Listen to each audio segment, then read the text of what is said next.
Ali. And I'm Jose. And we're your token theater friends, people who love theater so much that we no longer have a social life. How is your schedule this month, It's Jose? the same as every month. It's packed with theater, and I'm so happy for that. Yes. Here's an idea, Broadway producers. Maybe space it out so that everything doesn't open in March and April. That would be a nice idea. Speaking of Broadway, who did we talk to today? Today we have Ali Ewoldt, who you might know from her work as the very first Asian American Christine in Phantom of the Opera. She's also done Les Mis, and recently she did a dance production of Anne of Green Gables. She's also going to be part of 54 Sings Andrew Lloyd Webber, a night at Feinstein's 54 Below with an incredible cast, where she's going to be one of the performers doing songs from Sir Andrew's Sir! incredible That's catalog. what happens when you're British. So let's go check the interview out. Ali Ewoldt, thank you so much for joining us. Thank you for having me. I'm so excited about this show you're going to be a part of at Feinstein's 54 Below. It's 54 Sings Andrew Lloyd Webber. Yes. And so many songs. Like, are you going to be able to explore any of his work that you couldn't, obviously, in Phantom? Yeah, I'm actually singing, I don't think this is too much of a spoiler, but I'm going to be singing Love Changes Everything, which I've never sung properly before in a concert. It's from Aspects of Love. Most people don't know that show at all. I think a lot of people have heard that song. So I thought, why not do something different, since everybody's probably sick of hearing me sing Phantom at this point, to branch off and let somebody else get to carry that torch and, sing those beautiful melodies.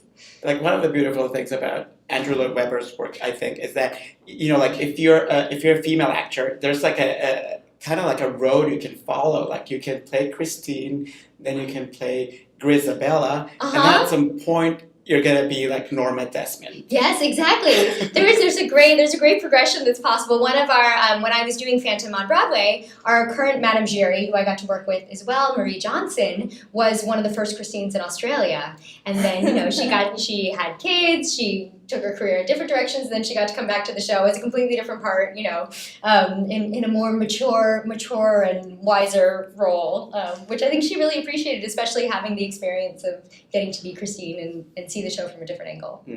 I mean, one of the things I've always heard from singers about singing in the Andrew Lloyd Webber score is, like, it's so punishing for female singers, or he hates female singers, basically, and Kaya LaCombe basically said Vita ruined my voice for a little while.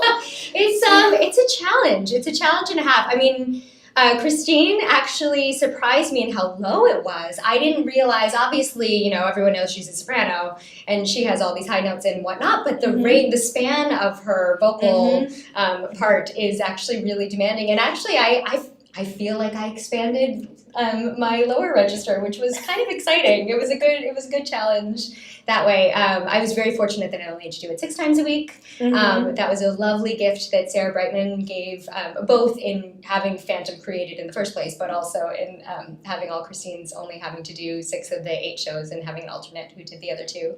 But I had to be really diligent about my time, both on stage and off. We were talking about how, I personally think that drinking alcohol doesn't help me sing in the long term, and so I find it comforting to myself to abstain when I'm playing really difficult parts. So I did that with Christine to try and just do as much as I could to get as much moisture in my body at all times, steaming and whatnot, and all the different vitamins and regimens and psychological tricks, so that I felt like I was capable of singing such a difficult score. Many of Andrew's musicals are the entry point for so many people. Who fall in love with Broadway either through Cats, or a lot of people fall in love with Broadway through Cats and Phantom. And that was mine. What was it? Huh? Oh, I fell in love with Broadway through Phantom. Oh. Very problematic, but it's fine. So what was it like for you for lack of, better words, to live like the dream and like, to go from being, being impressed by the work and then to doing it? Yes, and I had exactly that journey. I remember I saw Cats for my 5th grade graduation. I went to watch it with some of my friends. I have some very dorky pictures of us watching Cats. And I watched Phantom for the first time when I was 10. I remember exactly where I sat, We were in one of the boxes, which are not actually my favorite seats in the theater, FYI, if any of you are going to go see Phantom. But my dad, because I think we were in some sort of box that had the number 5 in it, and my dad had covered up the other part of it and kept saying the whole time, like, we're in box 5, the Phantom's going to come in. So I remember exactly where we were. But I think what was so great about then getting to play that part, because of course, when I was 10, I saw Christine on the stage and was like, I want to do that. That would be amazing. So then many years later, for that dream to come true was amazing and very satisfying, but also, there was I felt a lot of pressure put upon myself because this had been my dream for so many years to actually fulfill it in, the appropriate way. But I also found it really inspiring to know that was my journey into musical theater, and that so many of our audience members, this would be the very first musical they ever saw, the very first Broadway show they ever saw. We have so many foreign people that come in, tourists that come in to see the show, and they come to see Phantom because they hear that that's what Broadway is. And so I think as a performer in Phantom, it's a great responsibility to do a great job of storytelling and performing musical theater, so then ultimately, I hope they will go see lots of other shows, and maybe smaller shows, or off-Broadway shows, or shows that have just been written that nobody's heard of before because they fell in love with what we were doing and how we were telling stories through song and musical theater. It's so uncanny because the chandelier thing never gets old. I know, right? Yeah, and is it as much fun to be doing the show? The chandelier moment was actually it was always thrilling for me because part of the nature of Christine, because of the time period in which she lives and the way the show was written, is that she unfortunately often is very passive. And I think a lot of my challenge was finding the ways that she wasn't. But in the moment with the chandelier, the way that it's directed, she is just standing still and kind of watching the thing happen, and then it's Raoul who comes in and saves her, which makes it kind of exciting because then there's somebody exactly in the path of the chandelier. But it also makes it really interesting, particularly when you're working with multiple men playing Raoul and understudies, etc., to have that kind of trust exercise to always believe that whoever you're playing opposite that day is going to save you. And they always did. They were always wonderful. There was never a doubt, but just kind of that, guys, you're coming, right? Because it's getting kind of fast. I hope you haven't been drinking. Yeah, exactly. No, they were all professionals. They were there in time. One of my favorite stories that I heard, because of course, part of the joy of being part of a long-running show that's been around for 30 years and has had life on tour, etc., is that all the blooper moments get passed down in stories over the years, and so you get to hear about all these different things. And one of our cast members, who I will not name, apparently was once playing Raoul on tour, and on tour, oftentimes the stages are different lengths or widths or whatever, depths, and they were in some city where it happened to be very long, and Raoul has to run all the way from stage right to center to grab Christine, and this Raoul realized too late that he wasn't going to make it in time, and his cover, which I think is brilliant, was that he shouted, "Christine, save yourself!" So that she knew to run out of the path of the chandelier. Which I think is kind of genius. Right. Everybody was safe, nobody got hit by anything. Right, and you know what though? The show is basically her saving everybody. It's true. She saves Raoul many, many times. Yes. And herself, and everybody who could have been harmed by the Phantom, in the future as well. So she is her own heroine in so many ways. So it worked for that moment too, I'm sure. You have a degree in psychology from Yale, which I find so fascinating. But I feel like that's the perfect way to segue into being an actor, because isn't acting mostly getting into head spaces of different kinds of people? Yes, I think that's exactly right. Honestly, my degree from Yale sounds a lot fancier than it is. It basically was... I went to Yale, no big deal, right? No, whatever. But I was trying to find a place that I could go where I could study academics, because I knew I was always passionate about my studies, and somehow I knew at a young age that being a performer professionally was very difficult.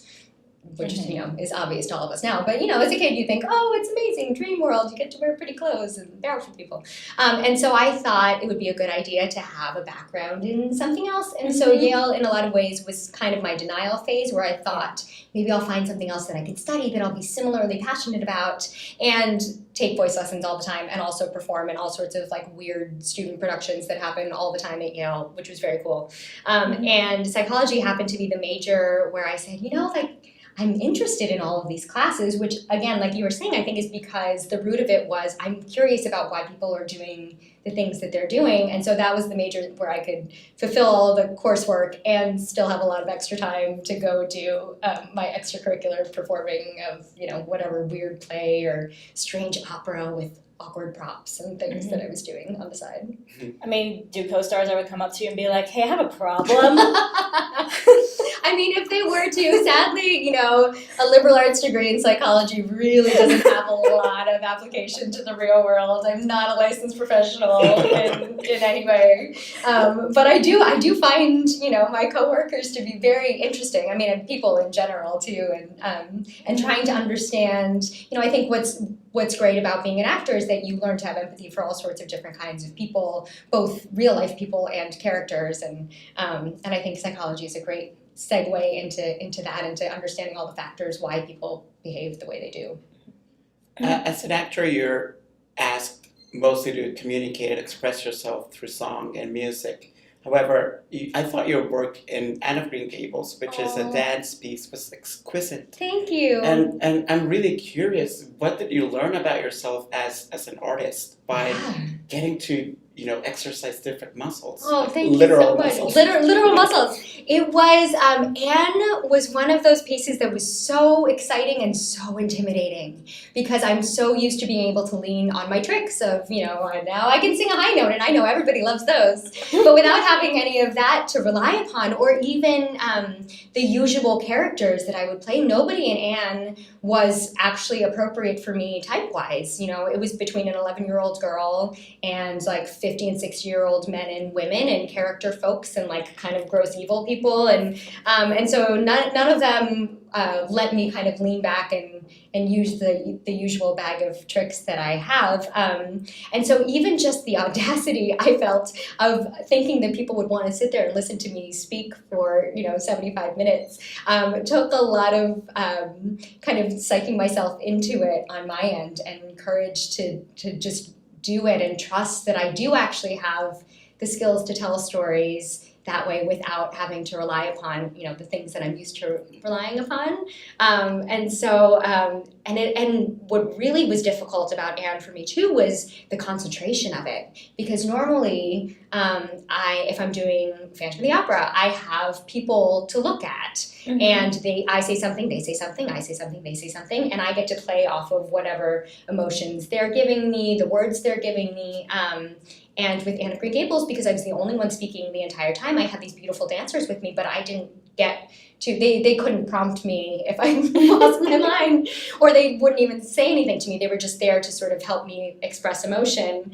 And so just to kind of keep on myself and concentrate on what was coming next and who I was going to be and the story that I was telling was really hard. I did a lot of meditating during that time, and even just, I find that over the years with phones and screens and whatnot, my attention span has dwindled, and so it was a really good exercise for me in just being very, very present and concentrating, and throughout the course of the play. Now, what are you working on now besides the 54 Below concert? So I just finished this Into the Woods out on Long Island, which was fun. I got to do my first Cinderella in professional performance, and my next, I've got a bunch of little concerts coming up, and then I'm going to Utah in May to do a new show called Gold Mountain that my amazing friend Jason Ma wrote.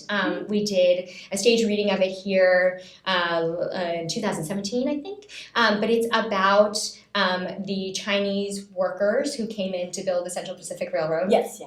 And what's exciting about doing it in Utah is that they celebrate sort of the completion of the railroad every year, and this year is the 150th anniversary, and it's the first time they're inviting, because there's a big Chinese American community in Utah, that they're inviting the Chinese American community to also partake in it. And so they're bringing us out there to perform this musical Gold Mountain, in addition to all the other celebrations that are going on, to really celebrate the work that the Chinese workers did as well in creating the railroad. Oh, and where is it being put on? It's going to be in Salt Lake City and in Ogden. We're going to be there for about a week. Amazing. Yeah. And I love it, because I love that people are actually talking about this history now, because there's all these assumptions that we were all taught about. Oh, white people built America. Right. And we're all inheriting. It's like, no, we all did. Right. Or the immigrants have only been here for so long, when actually, like, we've been here for a long time. Actually, we're a pretty integral part of the history, of the fabric of this country. And so it's exciting that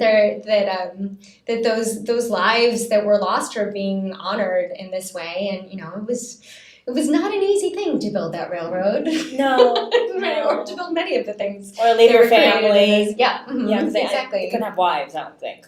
No. Yeah. I'm playing the prostitute that basically sold herself. I know. Well, it's the lot of an actress in musical theater. It's not the first time. But my character's story is that her father and brothers left China to come to the States to look for the, quote, Gold Mountain, which ended up being not gold, but them building the railroad and sending money back. But they were killed on the way over, and her family didn't have any money for food, and so she sold herself to go over there to support her mother and her younger siblings. And so I ended up being sort of the sole, in this story, the sole Chinese prostitute in the local brothel, who then comes and kind of interacts with the workers, who kind of shun her at first, and then she finds a love interest and gets to participate in their story as well. I hope you have a happy ending, because good things don't happen to prostitutes in musical theater. I don't want to spoil it,